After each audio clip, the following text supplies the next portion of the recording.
শুভ সকাল বন্ধুরা, আমি চলে এসেছি সকাল সকাল একটা নাস্তার রেসিপি নিয়ে তোমাদের কাছে। তো চলো, এইটা হলো ডালিয়া ডালের পরোটা, মানে আমি ছিলকা বলি, তোমরা পরোটা বলতে পারো। তো ছিলকাটা কেমন করে বানাবো চলো দেখাচ্ছি। প্রথমে 1 কাপ ডালিয়া নিয়েছি, সেই ডালিয়াটা আমি ভাজে নিয়েছি ফ্রাই প্যানে ভালো করে। তো আমি গ্যাসে ভাজছি, তোমরা চাইলে উনানে গ্যাসে যেসে পারো ভাজতে পারো। ডালিয়াটা যতক্ষণ ভাজবে সাদা দেখবে হয়ে যাবে, হলুদ রঙের আছে সেটা ডালিয়াটা সাদা হয়ে যাবে ভাজে ভেজে ভাজে ভেজে যখন সাদা হয়ে যাবে দেখবে একটু আটা ভাজার যেমন সেন্ট ওঠে তেমনি সেন্ট উঠবে।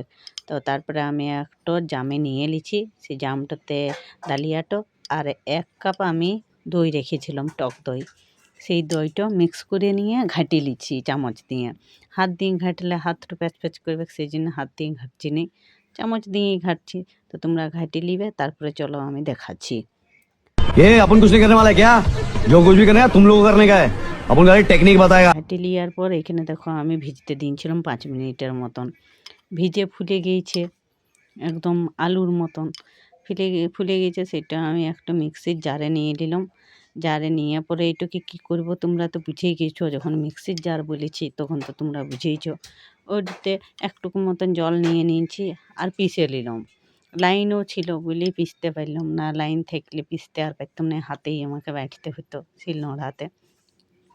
পিষে নিয়েছি, এবারে পিষে পরে একটা জামে আবার ডাললাম। একটু কাচের জার বটে ভাই, কাঁচের ইসে দিলাম। আমার মা বলছে দেখিস ভাঙিয়ে দিস না, তো ভাঙিয়ে গেলে তো পুরো গাল দিবে। সেটুকু আবার চামচ দিয়ে ঘাঁটছি, ঘাঁটিয়ে নিয়ে আর এইটুকু তারপরে আমি এদিকে গাজর, শিমলা মির্চ সব কুচি করে রেখেছি, পেঁয়াজ কুচি করে রেখেছি, বিলাতি কুচি করে রেখেছি।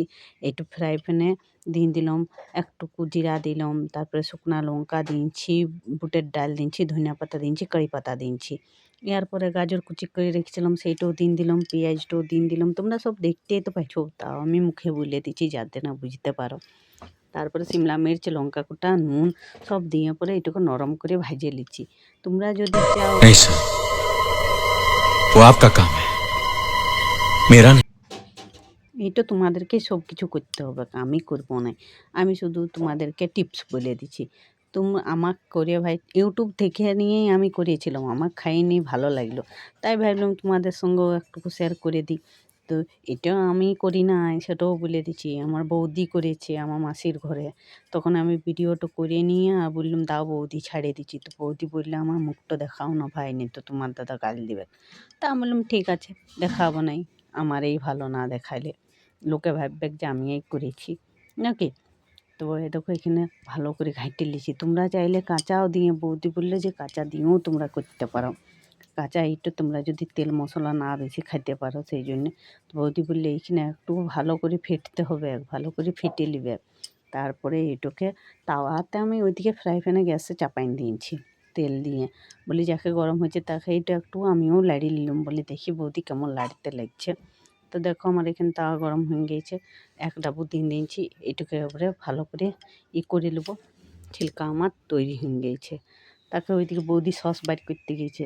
আমি বললাম অল্প টেস্ট করে দেখবো কেমন লাগছে খেতে। তো বৌদি বললে চলো তো সস দিয়ে খাবে, সস দিয়ে খেতে ভালো লাগে। তা আমার সস টস ভালো লাগে নাই, তাও যখন বৌদি বলছে তখন একটুকু নিয়ে নিলাম মন রক্ষা করার জন্যে।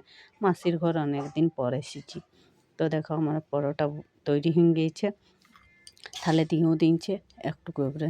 আমি খাইয়ে দেখছি, তোমরাও খাইয়ে নেবে, না তোমার পেটে ব্যথা করবে বন্ধুরা। যদি আমার ভিডিও ভালো লাগে তাইলে একটু শেয়ার করে দিও, লাইক করে দিও আর কমেন্টও করে দিও। আর পাশে থাকো। টাটা বন্ধুরা, বাই বাই।